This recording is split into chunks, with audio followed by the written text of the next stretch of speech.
Quick reading for the month of March, Sagittarius. We have the Six of Cups, the Seven of Swords, and the Queen of Pentacles.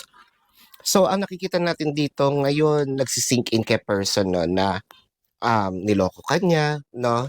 Your person betrayed your trust and it felt like kailangan niya bumawi. Um, Parang your person is also walking down the memory lane. Sobra yung pagkalonging niya, no?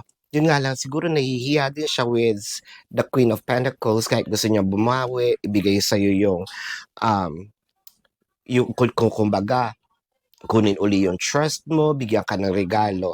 Parang wala siyang mukhang maiharap sa'yo because of nung nagawa niya sa past, no?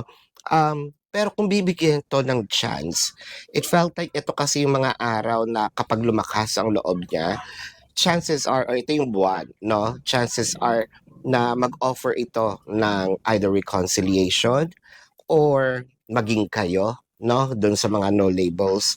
Pero yeah, this is your quick reading for the month of March, Sagittarius.